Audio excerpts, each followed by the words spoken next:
Welcome back to the deep dive. Today, we're digging into something really quite special. It's a reflection from Pastor Jeong titled Sequoia Room, a testament to faith and community. Yeah, it covers the reopening of this space they dedicated, the Sequoia Room. Exactly. But it's framed as, much more than just slapping on some new paint or fixing things up. It feels deeper. Right, and that's really our mission today, isn't it? To Yeah. sort of unpack how a physical space, just a room, can become this potent symbol.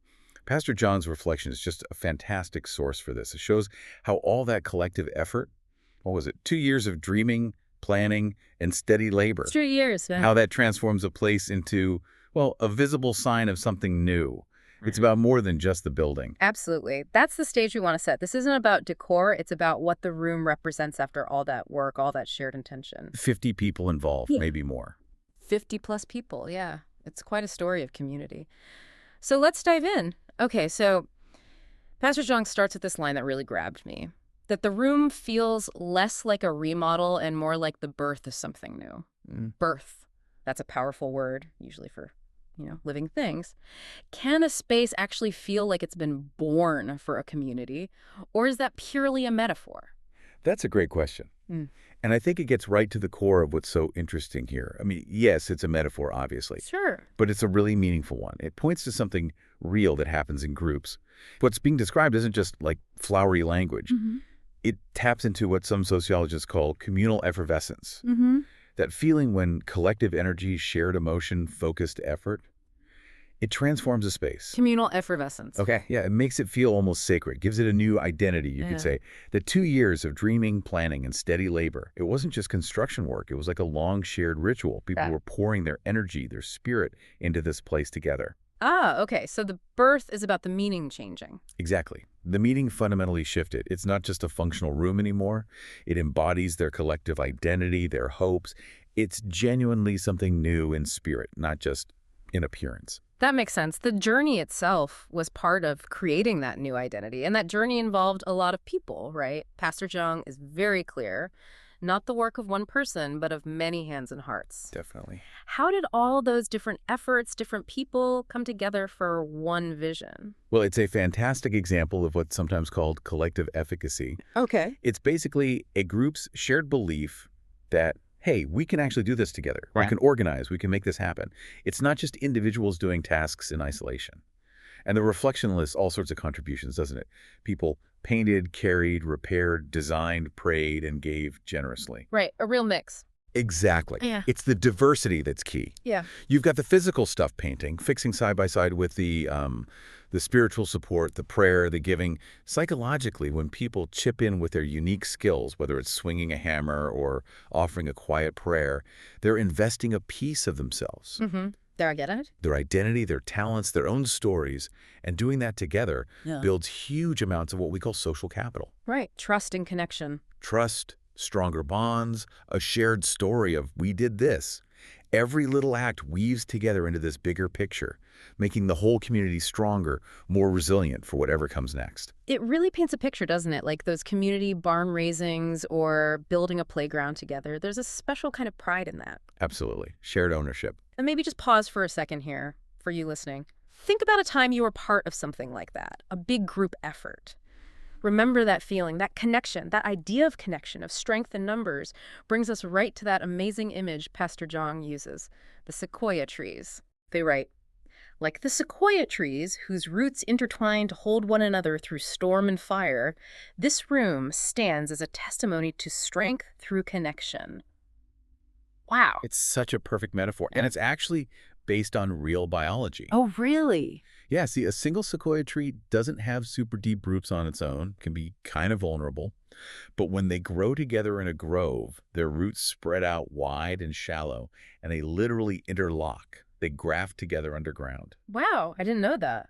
They actually connect. They form this massive shared root system. Hmm. It's incredibly strong. It lets the whole grove stand up to huge winds, floods, even fires that would take down a solitary tree easily. So it's not just a nice idea, it's how they actually survive. Precisely. So Pastor Jeong is saying, this is how our community works. Mm. Individual weaknesses are overcome because we're all connected, supporting each other through those inevitable storms and fires.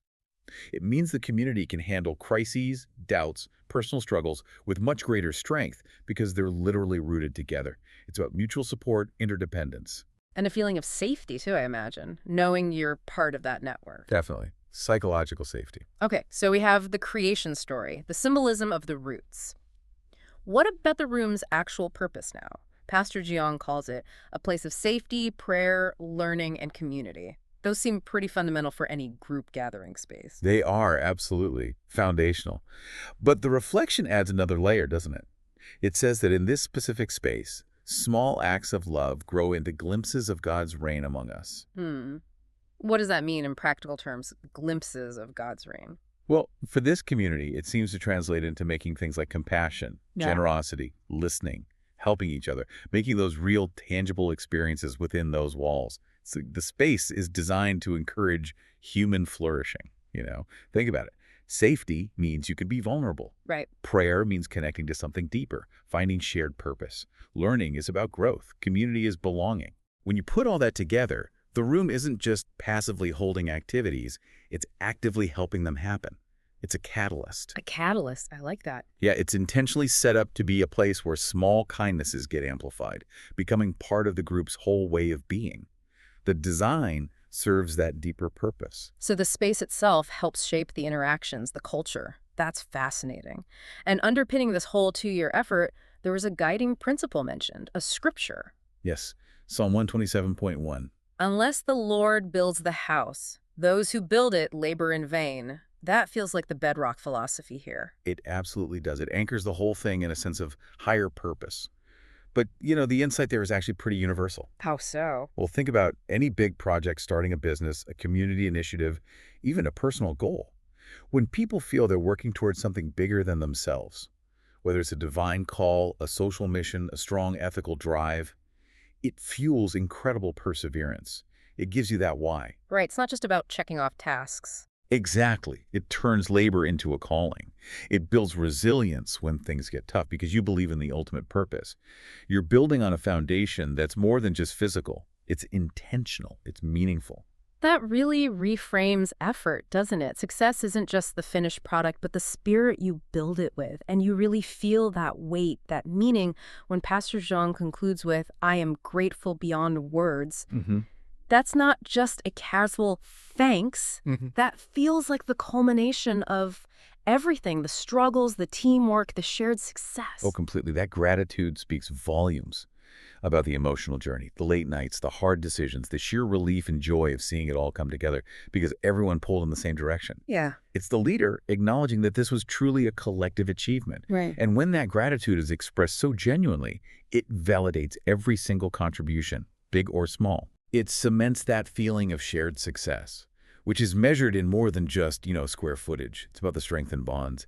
And that leads right into the final hope expressed for the room, for anyone who walks in. The vision for visitors. Yes, the hope that they will feel rooted in love, uplifted in hope, and held by the Spirit of Christ. That's such a clear, welcoming vision. It really is. Each part seems significant. Definitely. Rooted in love. There's that foundation again. Acceptance, belonging, like the Sequoia roots. Uplifted in hope, suggesting the space fosters optimism, looks forward, and held by the Spirit of Christ, implying this sense of holistic care, support, connection that goes beyond our differences. It's aiming for the space to be a continuous source of strength and affirmation. It's a beautiful articulation of what they want that room to do for people. Not just be, but do. Okay, so bringing this all together, it's crystal clear, isn't it? The Sequoia room isn't just 4 walls and a roof. Not at all. It's a living testament to what happens when a community pours itself into something for years.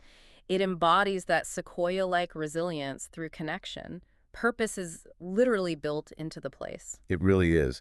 And this deep dive into Pastor Jeong's reflection just highlights all those layers of meaning you can build into a shared space. Yeah. It's such a powerful example of collective action driven by a strong vision and a deep why, creating something genuinely transformative. It's a model for building connections, identity, things that help us weather those storms. Absolutely. And for you listening, maybe a final thought to take away. Think about a space that's meaningful in your life, your home maybe, or work, or somewhere in your community. How do its physical features and maybe the hidden efforts that went into it reflect the intertwined roots of the people who use it? What story, what testimony does that space tell about your connections, your community? Something to ponder. We'll see you next time on The Deep Dive.